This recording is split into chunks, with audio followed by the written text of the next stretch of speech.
দল কিছু বলেনি, আমাকে ডাইরেক্টলি অন্তত কিছু বলেনি, কোনো বার্তা নেই।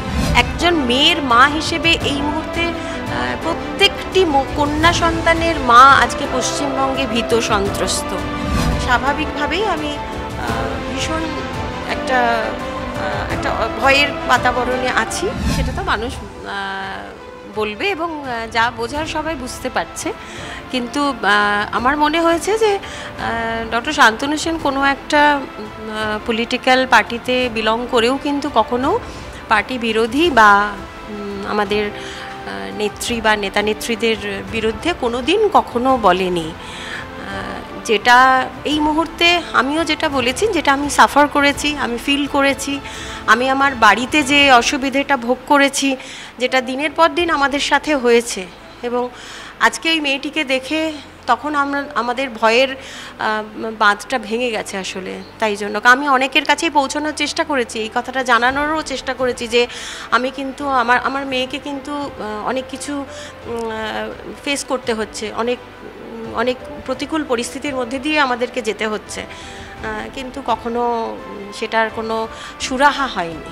সেটা তো কিছুটা বটেই, অবশ্যই মানে আপনি মানছি আমি। হ্যাঁ, না,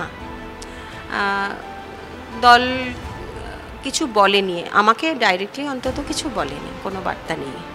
আর এটা তো সেদিনে রাত্রের রাস্তায় নামাটা কিন্তু মানুষের একটা স্বতঃস্ফূর্ত একটা যোগদান ছিল, সেখানে কিন্তু কোনো পলিটিক্যাল ব্যানারের আন্ডারে কিন্তু ছিলাম না আমরা, কিন্তু যার যেটা পলিটিক্যাল মোটিভেশন আছে সেটা নিয়েই কিন্তু সেখানে গেছে। আমাদের সেদিনের একটাই সবার কামনা ছিল যে প্রত্যেকে চেয়েছে ধর্ষককে চিহ্নিত করা হোক এবং ধর্ষকের শাস্তি হোক না। সেরকম কোনো পলিটিক্যাল কালার বা ফ্ল্যাগের আন্ডারে থাকলে কিন্তু আমরাও হয়তো যেতাম না, মানুষও কিন্তু অনেকেই যেত না, এই স্বতঃস্ফূর্ত যোগদানটাও কিন্তু সম্ভব হতো না যদি কোনো পার্টিকুলার ফ্ল্যাগ বা কোনো কালার যদি অর্গানাইজ করে থাকতো। সেটা আমার মনে হয়েছে এটা একেবারেই একটা অরাজনৈতিক একটা মঞ্চ, যেটা মানুষের প্রাণের খুব কাছাকাছি, আবেগ এবং ভালোবাসা, রাগ, ঘৃণা, ভয় সবটাই ছিল তার মধ্যে।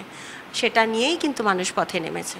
একজন মেয়ের মা হিসেবে এই মুহূর্তে প্রত্যেকটি কন্যা সন্তানের মা আজকে পশ্চিমবঙ্গে ভীত সন্ত্রস্ত। কোথায় মেয়েরা কিভাবে বেরোবে, কারকে নাইট ডিউটি করতে হয় না, আপনাকেও তো করতে হয়, রাত্রেবেলা আপনাকেও রাস্তায় থাকতে হয়, শুধুমাত্র ডাক্তারি পড়ুয়ার মা হিসেবে না। আমার ক্ষেত্রে ব্যাপারটা আরও আলাদা, তার কারণ আমার মেয়ে ওই কলেজেরই একজন ডাক্তারি পড়ুয়া এবং আজ থেকে 7-8 মাস পরে ও পাশ করে যাবে এবং ওকেও নাইট ডিউটি করতে হবে। খুব স্বাভাবিক, আমি মা হিসেবে ওকে নিশ্চিন্তে তো ওকে ডিউটি করতে পাঠাতে পারবো না। আর যখন আপনারা ভাবছেন যে ধর্ষকেরা রাস্তায় ঘুরে বেড়াচ্ছে, এখনও তাদের শাস্তি হয়নি, তাদেরকে চিহ্নিতকরণ করা হয়নি, ব্যাপারটা কতটা সাংঘাতিক সেটা ভাবতে পারা যাচ্ছে। প্রত্যেকটি মেয়ের মা আজকে সুরক্ষিত নয় যতক্ষণ না তাদেরকে চিহ্নিত করা হচ্ছে, তার কারণ সবাই জানে যে তারা কোথাও না কোথাও মিশে রয়েছে সবার মধ্যে। তো এটা তো স্বাভাবিক যে ভীষণ ভয়ের এই সিচুয়েশনটা, এবং এটার জন্যই সবাই আজকে রাস্তায়, যে তাদেরকে বার করা হোক। এবং ছেলেরা মেয়েরা এরকম আলাদা করে না, আমার তো মনে হয় ছেলের মায়েরাও কিন্তু তাদের কাছেও একটা নতুন চ্যালেঞ্জ, যে আগামী দিনে তারা যখন তার লেডি কলিগের সামনে কাজ করবে, তাদের মনের মধ্যে হবে আমি যেন বুক ফুলিয়ে বীরের মতন কাজটা আমার সহকর্মীর সাথে করতে পারি, সে যেন না আমার সম্বন্ধে কিছু ভাবছে বা আমাকে যেন ওর ভাবনাটার জন্য মাথাটা নিচু হয়ে যেতে হয়, যে আমার সাথে যে কলিগ কাজ করছে তাকে যেন আমি ততটাই ভরসা করতে পারি, বিশ্বাস করতে পারি, না হলে কাজের জায়গাগুলো তো নোংরা হয়ে যাবে। সুরক্ষিত না থাকা মানেই তো তাই। তো আমি নিজে ওই কলেজের প্রাক্তনী, তার মধ্যে আমার মেয়ে এখন ওই কলেজের স্টুডেন্ট। স্বাভাবিকভাবেই আমি ভীষণ একটা ভয়ের বাতাবরণে আছি এবং আমি চাইবো যত তাড়াতাড়ি সম্ভব এই সিচুয়েশনটা থেকে আমরা সকলেই বেরিয়ে আসতে। আচ্ছা দিদি, আজ একটা প্রশ্ন করছি আপনাকে। আমরা জানি ফেসবুক মানে সোশ্যাল মাধ্যম বিভিন্ন সোশ্যাল সাইট প্রচারের একটা বড় জায়গা, এবং ভোটের সময় আমরা দেখেছি যারা প্রার্থীরা ছিলেন তারা প্রচারে কিভাবে সোশ্যাল মিডিয়াকে ব্যবহার করেছেন। বিগত 2 বছর ধরে এটা বেশি দেখা যাচ্ছে, সেটা সর্বদল নির্বিশেষে। কিন্তু এই ঘটনার পর থেকে তৃণমূলের যে 11 জন মহিলা এমপিরা রয়েছেন তারা কেন চুপ বলুন তো? দেখুন, এটা সবারই একটা ইন্ডিভিজুয়াল দৃষ্টিভঙ্গির ব্যাপার, কে কীভাবে ভাবছে, কে কীভাবে দেখছে, সেটা আমার পক্ষে বলাটা অত্যন্তই মানে অন্য। তাদের এই বিষয়টা নিয়ে সোচ্চার হওয়া উচিত ছিল, একজন মেয়ে হিসেবে তাদেরকে পাশে থাকা দরকার ছিল। যদি তারা দরকার মনে করতেন তারা হয়তো তাহলে তারা করতেন, আমি সেটা বলতে পারবো না যে কেন। শাসক দলের একজন সদস্য, আপনি একজন পদে রয়েছেন, আপনি একজন চিকিৎসক, সব আমার মনে হয়েছে করা উচিত, তাই আমি করেছি। এটা করা মানে তো অন্যায়ের প্রতিবাদ করা, এটা করা মানে তো দলবিরোধী হওয়া নয়।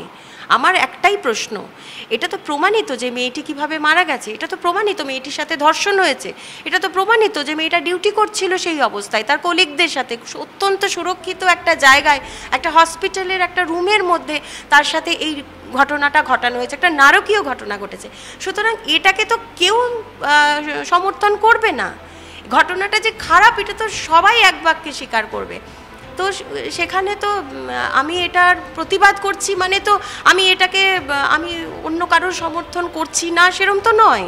এটা প্রত্যেকে প্রতিবাদ করছেন, সবাই করছেন। প্রতিবাদ তো শান্তনু সেনও করেছেন, তার উপর ক্ষোভটা করে সেটা তো আপনি বলছেন খানিকটা বটে। আপনার কি মনে হয় আপনার উপর প্রভাব পড়তে পারে? হতেই পারে, ঠিক আছে, কিন্তু সবার আগে আমার পরিচয় আমি একজন মানুষ, তারপরে আমার একটা পরিচয় আমি একজন ডাক্তার, আর আমি একটা মেয়ের মা। তো আমাকে সবকটা ডিউটিই করতে হবে। সুতরাং আমার মনে হয়েছে যে আমার এই ঘটনাটার প্রতিবাদ করাটা উচিত। আজকে যে মেয়েটি চলে গেল ওই পরিবারে, বাবা মাটার কিন্তু আর কেউ থাকলো না। আজ থেকে 6 মাস পরে বা 1 বছর পরে মা বাবা অত্যন্ত অসহায়, খুব কষ্ট করে মা বাবা মেয়েটিকে ডাক্তার করেছিল, এবং মা বাবার পাশে যে তাদের কথা মনে রাখবে কি না কেউ, সেটাও কিন্তু কেউ বলতে পারে না। আজকে অনেক আন্দোলন হচ্ছে, অনেক কিছু হচ্ছে, কিন্তু 1 বছর পরে তাদের যদি কোনো হেলথ ট্রিটমেন্টের দরকার হয়, কোনো হেলথ ইস্যুস ঘটে, তখন কিন্তু তার পাশে কেউ নেই। তো এটা আমাকে খুব বেশি বলে ভাবাচ্ছে।